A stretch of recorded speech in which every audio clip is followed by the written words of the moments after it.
Magazine, quote, that Julianne Moore can be immensely touching is no surprise.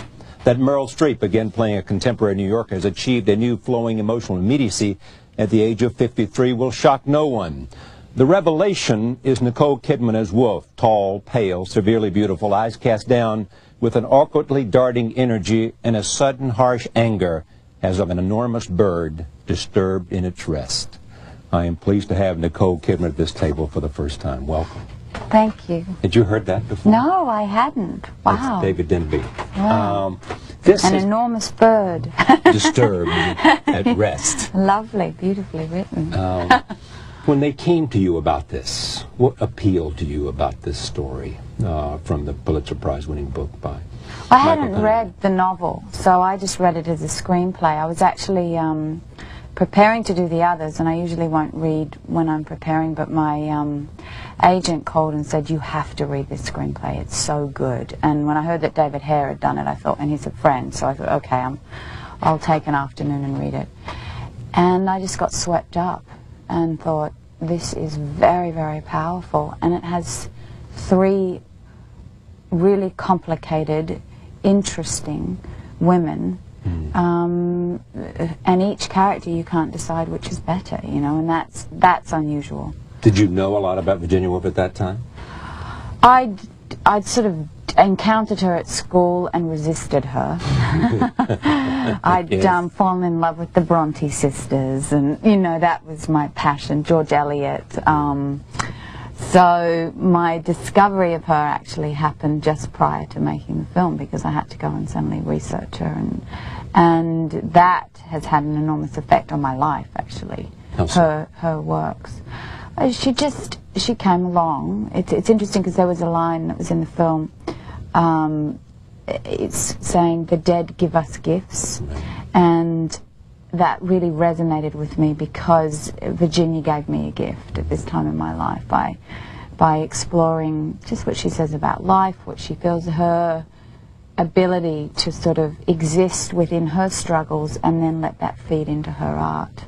I think is so admirable and so extraordinary how she managed to do it. And did you see any sense of parallel in, you know, that she was very much uncomfortable, shy, in a sense, feeling a little bit of an outcast? With me, I mean, in terms of growing up, when you were growing up and when sort I of was finding growing up, yourself. but also just at that particular time of my life, I was just ready to receive her. And that's the same way with great art, with a painting that suddenly comes alive because of where you're at with your experiences, life experiences. And so for me, there was something about being trapped. There was something about not actually desiring, you know, grappling with what's my future. Do I want a future? Do I need a future? What is life anyway? Nihilism. I mean, suddenly everything was starting to play on me, and she sort of kind of guided me through. It makes you think that a role comes as a reason.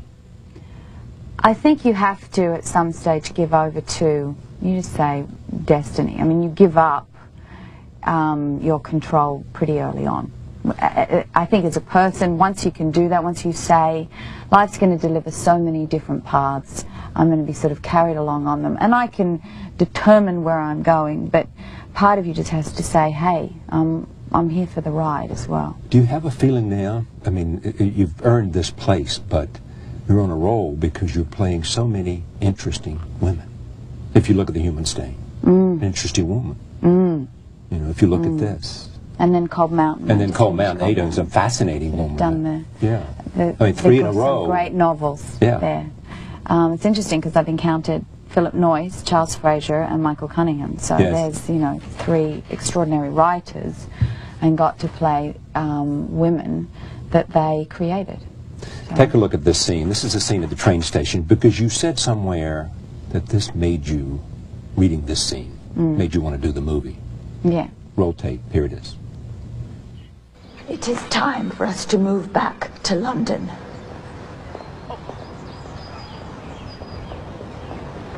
I miss London. I miss London life. This is not you speaking, Virginia. This is an aspect of your illness. Not you. It is my voice. It's not your voice. It's mine and mine alone. The voice that you hear. It is not. It is mine. I'm dying in this town. If you were thinking clearly, Virginia, you'd recall it was London that brought you low. If I were thinking clearly. If I were thinking clearly. We brought you to Richmond to give you peace. If I were thinking clearly, Leonard, I would tell you that I wrestle alone in the dark, in the deep dark, and that only I can know. Only I can understand my own condition. Say that again. No, I was saying the lines along with it. Only. Only I can understand my own condition.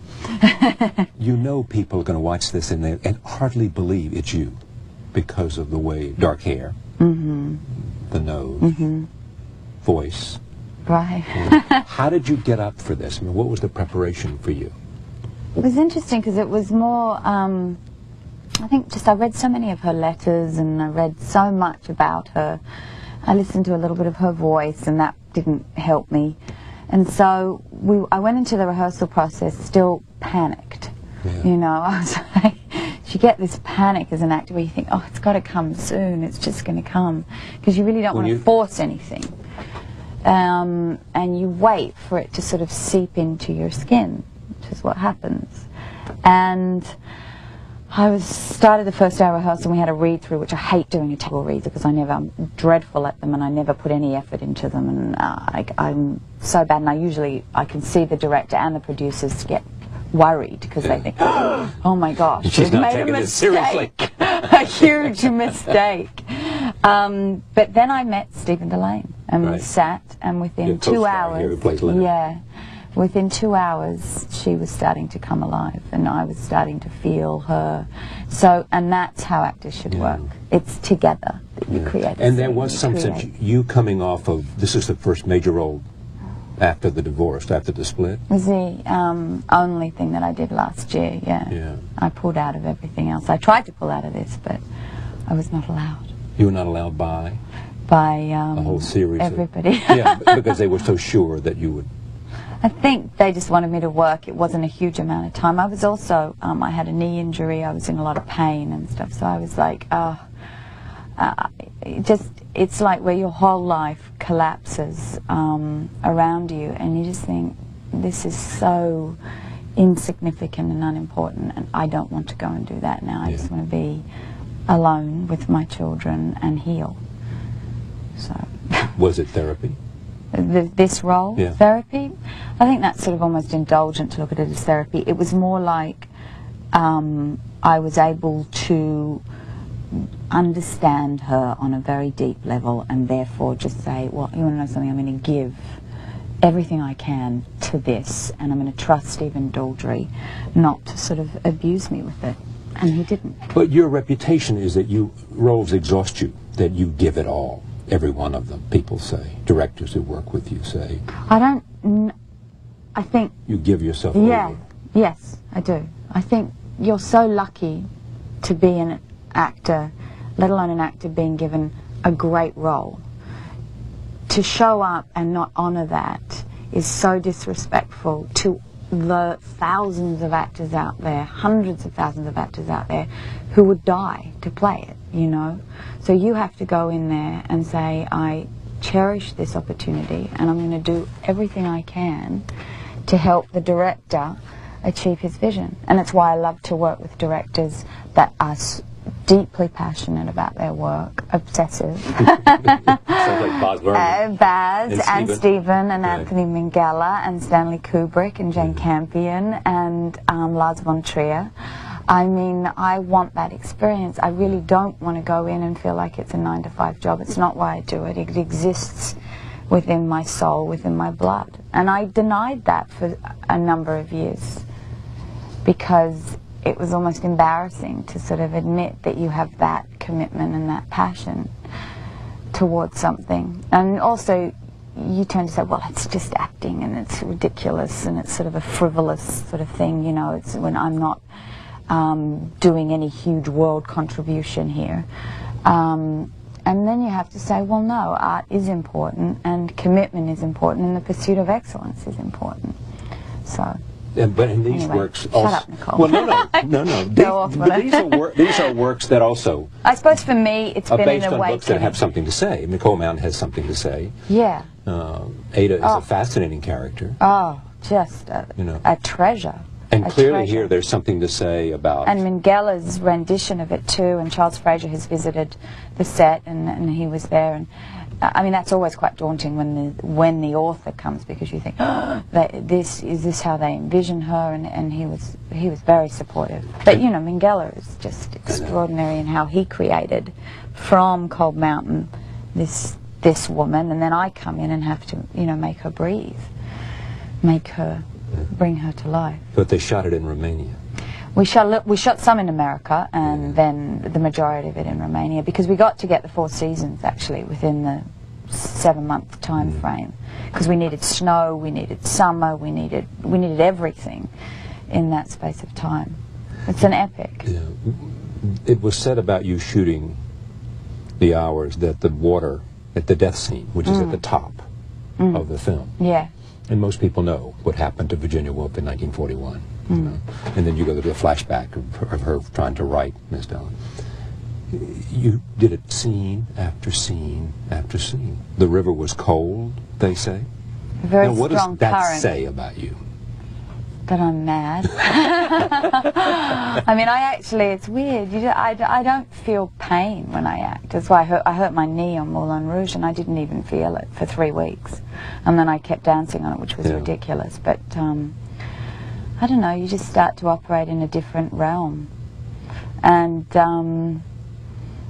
it satiates me in such an enormous way, being an actor. I think I'd probably be pretty crazy if I didn't have it. So it's wonderful that I can go and express myself. And I've known ever since I was a little girl that there was things I just wanted to say. You know, I always had a very strong kind of inner life, because my mother would read to me, you know, since I was tiny. She was obsessed with educating you. Thank God. And so she created us in terms of imaginations, and she would feed our imaginations constantly, my sister and I. And I would spend a lot of time alone in my room reading. And I credit literature with the reason I act, because that was sort of the door to me saying, oh, I can be somebody else, I can exist as somebody else. And I would become, you know, Madame Bovary. I would become when you left the novels. What did your parents say when you said, I'm going to leave at 17 high school? My parents were interesting because they were strict, had a sort of a pretty strong moral code, yet they were also very liberal. So I said I'm going to go to Amsterdam when I was 17. That's what I said. Why Amsterdam? I had a boyfriend that was had a place there, and he said, you know, come with me, and so off I went. So I was willful. I was sort of I you know, desire to please my mother still to this day. It sort of seems to be. Well, she's come to you, and you've been to her at important moments, and she's come to you at important moments. I mean, you had to come back from Europe because she was sick, cancer. Yeah, breast cancer. But when you needed her, she was there as well. Yeah. She came to your side and said, "Get up, girl." Yeah, she did. Yes. Get out of that. You know? Yeah, well, she's, you know, tough love was her motto. I said to her, I said, oh, you're going to read an article, and she's like, please just stop. No more about me. I don't want to hear about me. But she's a huge influence on my life, as is my father, who I have an enormous amount of respect for, because he's a really good man. I think when you're raised with a strong father who but has a lot of goodness, it sort of makes you feel good about men. This is a good time to be an Australian in the movie business, isn't it? It is. There's a lot of you us. And Russell and Philip Norris and Naomi and you know, the list goes on and on. Who are all very, very good friends of mine. Yeah. Yeah. It's odd, actually. We talk about it, but we really watch each other's backs, you know. Have that thing where we'll protect and take care of each other through thick and thin. So It's at tough nice times for knowing you, they were all there. all of them. I mean, Naomi moved into my house. She moved into the house to Yeah. make sure that you were had a yeah. friend. Yeah, I had 3 women move into the house. My friends, they just moved in. I mean, I was, you know, very lucky because they just, that's it. They left their homes and came and lived with me. Yeah. Russell sent a note or something. No, saying, Russell arrived in a car and said, I'm taking you out to a club. You got to get out. You've got. Yes. I was like, oh. And he said, no, move on, you know. He's pretty pragmatic, Russell. And he's tough, too. Doesn't indulge you in your emotions, which is good. Philip Noyce is, and we mentioned Philip Noyce, who's now having Philip. 2 great films that are out. One is Doing called so Rabbit well. Porch. What's the name of the film? Rabbit-proof Fence. Rabbit-Proof Fence, and Which the is other a is very The Quiet important film American. for our country. Because it's about Australia. Aborigines taking a long trek across the country. And just, you know, the situation there with the children and everything, which is a pretty complicated situation. But he's doing really well. You know, he directed me in Dead Dead Calm. Calm. And That I was the would first stay. break. We all stay in touch, the weirdest thing, you know. Yeah, that Not would- weird. Should. Yeah. Right? You share things and you should stay in touch. So when Russell wins the Make an Academy effort. Award, you're there cheering. On the phone, yeah, going, oh my God! And after that, Days of Thunder came. Who was it called you and said, "We've seen Dead Calm, and we want you to Right. come meet to talk to Tom Sam about." Cohn. They called me in on Days of Thunder Yeah. to, well, you know, on a big American movie, and I came. And you were ready. I met. I don't know if you're ever ready. I sort of came over and I remember sitting in the Beverly Hills Hotel. I was like, oh, this is unbelievable.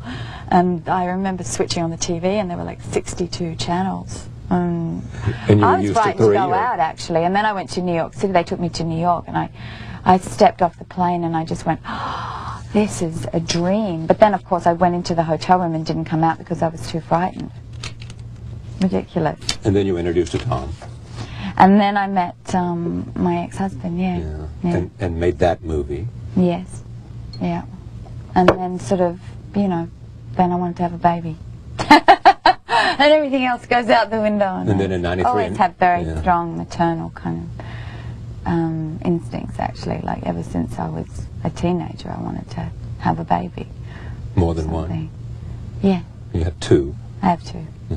Isabella Isabella and Connor. can do worse than being called Bella all your life. You call her Bella? Bella. Yeah. And Connor. And Connor. Mm-hmm. The movie To Die For. Yes. You had to go and make your case. Yeah, it's interesting. I mean, I think they had, you know, it was one of those things where I'd seen Drugstore Cowboy. I thought Gus Van Sant was great. really, really good. And Buck Henry had written this great script, and of course they, you know, weren't even remotely interested in me. And I was just at a stage in my life where I thought, well, my child was now 18 months, and I was kind of going, well, it doesn't look like it's ever really going to work out for me in terms of the work I wanted to do, but I've got a great family, and I've got my baby, and then the script came along, and they said, well, they're kind of interested, but they're not sure. And so I went and met with Gus, and I talked to him on the phone, and I just said, you don't understand, I just need to do something. I need to play this role because I need to do something good so that I can feel good about myself in terms of, I just want to, in Australia, Because you I've were had, kind of suffocating in terms of not having the kind of I roles just think that brought you. there's, you know, if you're creatively, you need an outlet, whether it's cooking, whether it's doing something that you're good at that's creative. And for me, it was our film and more about everything else. He never thought about coming back to New York, or did he? He didn't like to fly. He just wasn't ever going to fly. No, he didn't want to live in America. He had a beautiful place and surrounded by his family and his work and his animals, and he was able to just exist there and do what he wanted to do. I really admire him for that. Because, and everyone else, you know, would go, oh, he's so weird, or he's so this, and I'd say, I mean, I don't know if it's because I am, but he did not seem terribly strange to me. He just seemed brilliant. you know. Yeah. And I've now encountered and worked with some of the most brilliant people in the world, and he's they're at the all top of the pretty list. similar. Yeah. They are. So you Yeah, take all the loop if that we you just talked look, about. They're all they have one not single. even loopy. It's not loopy or weird. It's just who you are, you know. And to be, it's just sometimes a different way of looking at the world, a different way of existing in the world, of walking in the world. It's different because there's no right and wrong, you know. Now, when you made Dogville, did you do that because this was a director you wanted to work with? Yeah. Yeah. Just that simple? That simple. Because and I'll do it again with him, actually. You would? I am. We're doing a trilogy. But you never saw a frame of the footage? Nope. Never saw anything. You shot it with digital. You show He's, up for 6 weeks.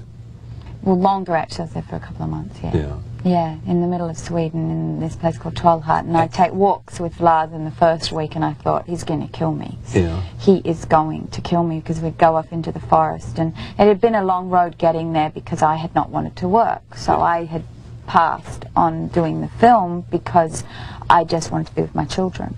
And I also pulled out of In the Cut. I pulled out of a lot of stuff. That you're producing. Yeah. But so to get to that stage of it, I said, okay, I got to get through this year. I cannot go and do a film. This is not what I want to do. And to make a film, I have to really want to do it. So I said, I'll come in January. Little did I know that's the middle of winter in Sweden. There's hardly any sunlight. But it was an amazing experience. I love that. I love to go around the world and work with people who are visionaries and go to their countries. I did it with Alejandro Amenabar and work within their world and be part of their world and give to them. And walk away better because of it. Better or choose more your own complicated, whatever. Walk away with something. Walk away something. Going, I'm so glad I did that. I'm going to look back when I'm an old woman and remember Trollhättan, Sweden, and walking through this kind of white, everything was white, this white, grey-blue light, and white everywhere because of the snow, with Lars in the forest talking about life, talking about philosophy, being challenged on who I am and what I am. You know, he thought I represent Hollywood, and then I said, Lars, I'm here doing this movie for no money because I believe in you. I'm here. I came to your country here because I believe in you. Have you seen the film? Yes, I've seen it now. Yeah. Are you pleased with it? Yeah, I mean, it's a very unusual film. Because he's an unusual I loved it, yeah. And some people are going to love it, some people are going to hate it, I would think. But I've made a lot of films like that, so it says something. It's political. It's actually political, Dogville. So it'll be interesting to see the reaction to it. But I'm very, very glad I made it. After Eyes Wide Shut, whose idea was it to do the Blue Room? It was Sam Mendes and I met actually through Patrick Marber, who wrote Closer, and Patrick said, I've got a friend who'd love to meet you. This is before Sam Mendes became the Sam Mendes, before he won his Academy Award. And we sat and clicked, and I said, I'd love to do a theatre. Yeah, I'd love to do a piece of theatre with you. What do you think? And he came up with doing La Ronde, but where you play all the characters. Right. And David Hare, who I knew, then agreed to adapt it. And it was one of those things that blossomed very, very quickly. And I'm so glad it did, because I remember it. I love doing theatre, and I remember it as being one of those times when you're just walking on air.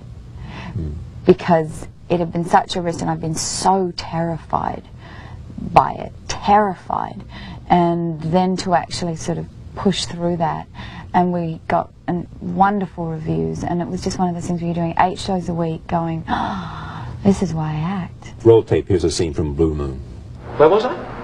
Timbuktu. Oh yeah. I'm rambling, but my life is a search. A search? Yeah, for a love which stays real. And what are Miss Clooney's views on the subject? What is this with Bridget? She's your girlfriend, after all. Is she? It says in the papers. Perhaps somebody should have told me. Oh, Malcolm, come here.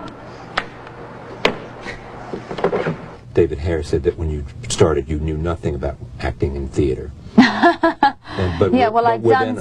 done Steel Magnolias in Australia, I'd done Midsummer Night's Dream, but I hadn't ever done this sort of work. So that was frightening. I think looking back now, I would go, if I knew how frightening it was going to be, I don't know if I'd take the plunge again. But there's braveness. This sounds like a pattern in your life. Ignorance, right. There's braveness in naivety. You take the plunge and then you look back and say, then you go, what was I thinking? Why did I do this? Or B, you say, if I had known this, I wouldn't have done it, but I'm so glad I did it. Yeah. Right? It comes down to you really can't think about it too much. You sort of have to listen to your gut, and you just have to say, succeed or fail, it will be an experience. And what did it change? It changed my career, because from that point, that's how Stephen Daldry thought to cast me as Virginia Woolf, because he saw me in the play. And I played 5 different characters, all different age ranges. So, and Baz Luhrmann came and saw it, and that's how he cast me in Moulin Rouge. It's just weird how things lead to other things. Baz Luhrmann comes to see it. Which I didn't know, thank God. You didn't know he was there? No. That would have been hard. I never like knowing. I'm always like, don't even come see the play. Please don't come see the play. And Sam would have to teach me how to Sam Mendes would teach you how to take my bow, because I would go on and apologize to the audience because I thought it was absolutely dreadful. You would what, say I'm sorry, or with the bow? I'd be like, it's Tentative. terrible. It's a very hard thing to come on and say, to take a bow. I just, I'd never learned how to do it. And everyone would say, you were being so strange up there, taking your bow. Here is what he said. Baz Luhrmann recently here said about you and watching you in the Blue Room. Oh, really? What's it? I could never get to it. Anyway, I eventually, because I hadn't seen it for years, and I eventually went and saw the Blue Room, which was fantastic. And I sent her, her character received roses from a guy in the theatre, in the play. So I sent her the same roses backstage and said, little card says, she sings, she dances, she dies. How can you refuse? So pretty quickly we got into a little workshop and discovering the voice and realizing that, you see, the thing is, in the golden period of Hollywood, it wasn't about having a big voice. I mean, I work with opera choruses and they all have big voices. It was about having a voice that could affect you emotionally, that you could tell story through. And it became clear very quickly that she had what it took to tell the story vocally, like a Marlene Dietrich. Like in the same way Marilyn Monroe, that Nicole has a bigger voice than that, but can be very, very emotionally available through her voice. So that was the decision. Having said that, you know yourself, Charlie, there were a lot of people going, Nicole Kidman, sing, dance, how can this, And I think that what I loved about it, we both went through a very intense journey ourselves during the period of time.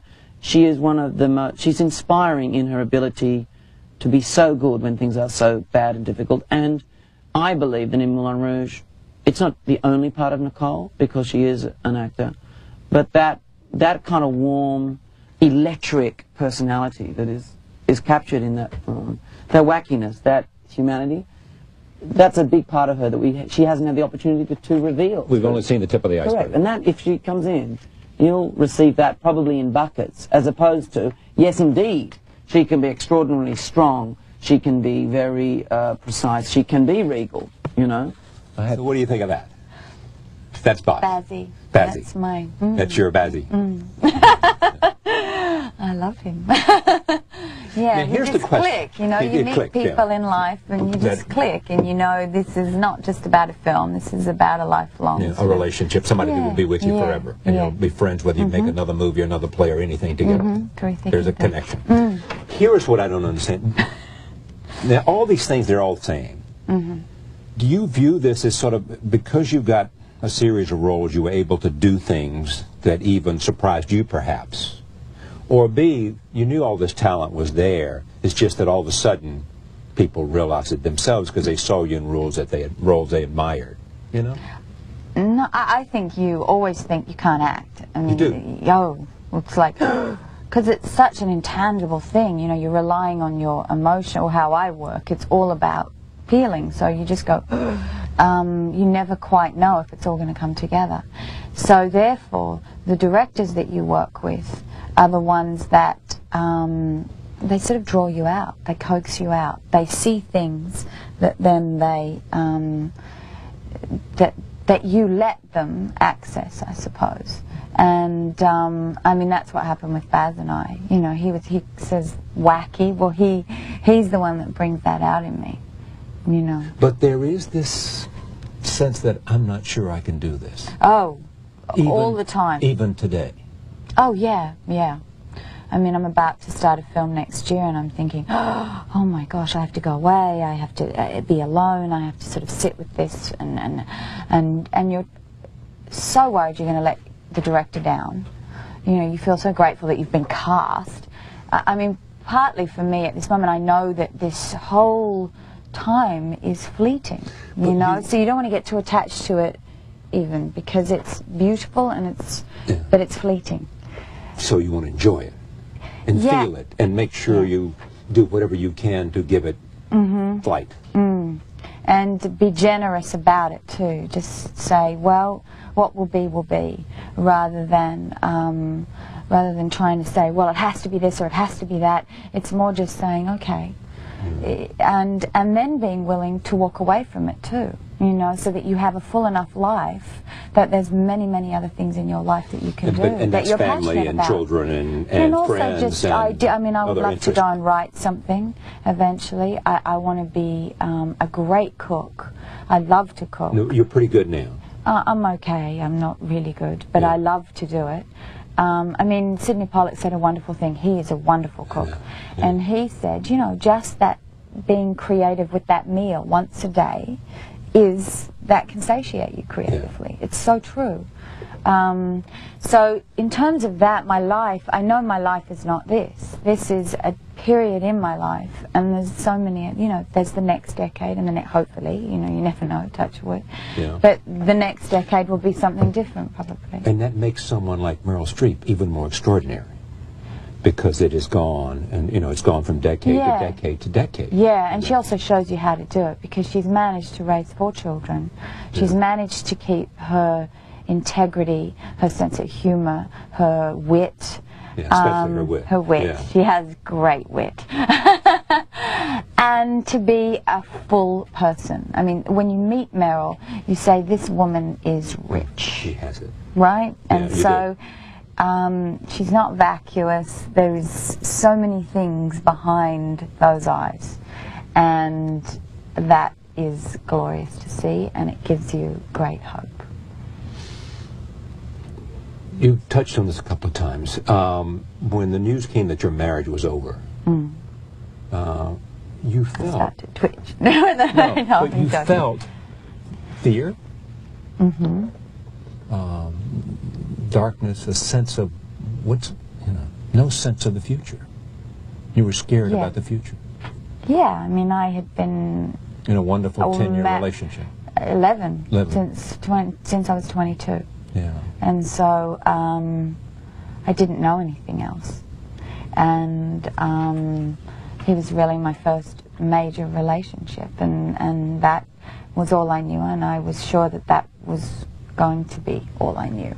So, you know, it was one of those things where, and I think every person that goes through divorce realizes, I mean, it's terrifying, because your life partner suddenly isn't going to be your life partner, and you've got to somehow learn to be alone, and that was not what I was good at. So.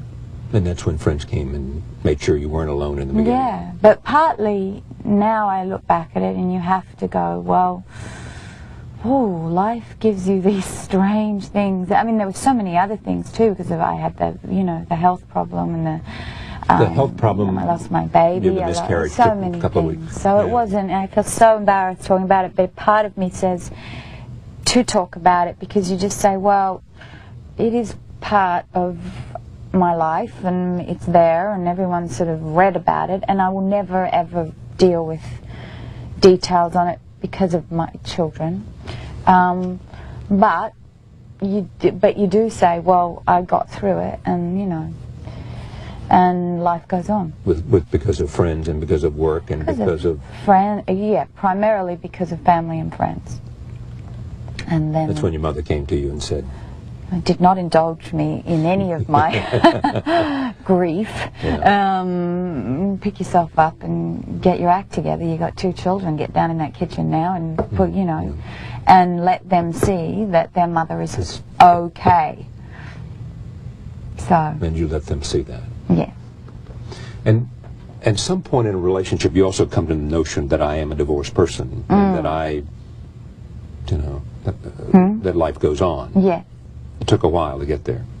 I think you live with it for the rest of your life. It's a long, I mean, for me it was a great, great love. So it's something that I don't give up my attachments easily. You know, in terms of emotionally, I don't do it with a film, I don't do it with a life experience or with a partner or with anything. You know, there's an intensity to my personality, I suppose. You have to so I find don't walk what it away is. from things lightly, which is why I don't enter into something lightly either. You have to find out what replaces love. I mean, there's some other kind of connection, replacement, trust, being there, all that. If you share children, you find some other... You have to grow up. You grow up. You have to be an adult. When there's children involved, you're there as their protectors and as their guiders. So you have to be worthy of their respect. And that means, as my mother says, you are a role model to your children. You get your act together. And it's true, you know, even though at the time it seems so harsh. You're like, can't you just love me unconditionally? And really it's like, no, come on. And I'm grateful that I've got that sort of attitude from my parents. I mean, thank God, you know. I mean, there's a great love there from them too. And the idea of success coming so, as you say now, it's fleeting. You don't know how long it's going to last. You want to love it. You want to make sure you're as creative as you can possibly be, because you don't know how many great give back as well. I think so much of it is being, you know, it's interesting because what can happen once you become far more well known is that you pull away from the world. You start to go, oh, I'm not going to leave the house. I'm actually going to do it, and I'm going to surround myself so that I don't have to deal with the world. Yeah, and really, if you push through it, you can actually end up meeting the most interesting people and having really interesting conversations, because people come up to you on the street you normally would never meet, and as long as you're open to them, I think so much of it is about staying accessible, you know, emotionally accessible, rather than shutting down. Aren't you almost saying that, I mean, somehow you spent 10 years of life, and because there was so much intense publicity and all of that, you were kind of living in a bubble, and you I think in a relationship, though, I mean, I think anybody can say that. It's very difficult in an intense relationship to let anybody else in. Yeah. You know, it's hard to maintain your friendships, it's hard to maintain the other things that exist in your life when you're in a very intense relationship. Partly you don't want it, because you're just so interested in each other. You know, and it's incredibly romantic. So, you know, now I'm going, there's all these people out there in the world that I can meet, and their life, you know, our lives can cross, and that's sort of quite exciting. When you tell me about the future, I mean, you've got, you may do Stepford Wives or not. Is that going to happen? Yeah, we're working on the script. I like to do a comedy. Is this Paul Rudnick, who is one of the funniest people around? Yeah. He's written a very funny script. And you're working on the script as well? Well, he's doing it. I'm sort of, you know, involved, but he's doing all the work. And yeah, I would like to make fun of myself a bit. So it's an inherent part of being an Australian. You've got to take the piss out of yourself. That's what they take say. The piss out of yourself. Yeah, that's the phrase. Well, as you do this, taking the piss out of yourself. Yeah. How are you going to do that? I don't know. I think Paul will manage to be able to do it. Frank Oz is the director, and Paul will be able to. Frank Oz did In and Out. In and Out. And yeah, he's done some. What about Bob? He's done some great movies. Do you have a list of things, of directors and people you want to work with? Who you're? I'm going to work with Jonathan Glazer next, who's he directed a film called Sexy Beast. Yeah. Oh, sure, I know Sexy Beast with Ben Kingsley. Ray Winston. What's the story? I'm very excited about it. It's a complicated, so I won't go into it now. Do you want to come back? Birth. Would you come back to Broadway to do something? I'd love to. I'd love to come to off Broadway too. Yeah. You know, I like to not have too much pressure. Really? Yeah, well, theatre is an experiment, you know. I want to support theatre. It's so important to, and I've got to get back in and do it, because otherwise the fear governs you again. So you just got to, you know, be pushed into it. It is daunting, and it's hard with children, just the 8 shows a week, and you think, oh, the hours will be good, but it's actually quite difficult, because you just end up getting very little sleep. That's why it's hard to go to sleep and then get up in the morning and get them to school. That's why Meryl doesn't do more, she's told me. Yeah. You know, same reason, because of she, you know, back and forth. But gosh, there's so many great plays to do. You know. So. Are you? You must and I be. think it's important. It's important to say, yeah, I believe in this art form, and I want to keep contributing to it. Yeah. You are glad that you said yes to all those times when you didn't really want to do anything coming out of the divorce, when you know, the devastation. Well, there was only the one time, and Laz's movie, yeah. Laz's movie, and you'd already finished Human Stain by then, or no, I did later? that, yeah, did that this year. Yeah. And Philip Roth was there. Philip visited the set once, yeah, and I met Philip. Have you interviewed Philip? No, I've tried very hard. Oh, right. he doesn't do a whole lot of television. No. Yeah. So when you look at, do you feel a sense now that you clearly must have at least a realization beyond that this is a great time, and you know that the performances you're giving are what David Denby said. I caught it. Caught it, Charlie, before it spilled all everywhere. over you, and would I be embarrassed? You must know. Anthony Hopkins, who worked with you in Human Stain, he said the following: "She doesn't know how good she is." Now, you don't want to. He did say that. Now, you don't want to deal with that. So it's almost like you're just doing it. You take it seriously. Myself. He would look at me and he'd be like, "What are you doing?" That was so. I loved working with him. I loved working with him. He's so good in the movie too, in Human Stain. It's so easy for him. Yeah. See, here's what I think would be the greatest thing, to be where you are now. Give me advice. I need it. What? Tell me, Charlie. It is that you get people believe that you will add something special to their creative project, so they want you. You know, and that's happening. You know, you see things now. You have more choices, more options, more power in some way. You know, but if your goal, as you say, is to grow and expand, you know, the success you're having gives you an opportunity to, you know, to serve that appetite more. Yeah, and I suppose it's about choosing the things that, or the people that, you know, that maybe they wouldn't be able to get a film made unless you got behind them and stuff. So that it's sort of seeking out those films or those people and saying, hey, it's also though, you know, choosing your friends and keeping them close and supporting them too, you know, helping. I completely believe in helping a friend get a job if they've got the talent, you know. You go help them. Why not? It's a tough world, you know. Yeah. Would you change anything about the way it is today? The world or my life? Your my life. Oh, I would. Yeah, I mean, I've said it before. I would have my. It's too personal. I would hope. You would have what? Come on. Well, I would have, you know, what I had before over this. I would. But you will. Surely you know that you will. It's just you don't know anything, really, do you? No, you don't. But I mean, maybe. I mean, do you feel that there was just one man for you? I don't know. I get shy now. I know you do, but help me. I mean, you don't. You're too much a part of life, and I like to participate. You do. I don't want to be a voyeur. I'd much rather be a participator. And to live it. Live it. Wear it. My heart on my sleeve. My battle scars, but live it. Thank you for coming. Thank you. It's great having you here. It's a remarkable performance by you. Thank you. And you know that. I feel honored to have played her, and I'm very honored to have put what I perceive to be her essence on screen. So. Thank you again. Nicole Kidman has been here for the hour, and we are very pleased that she came to share this time with us. Thank you again. Thank you for joining us. We'll see you next time.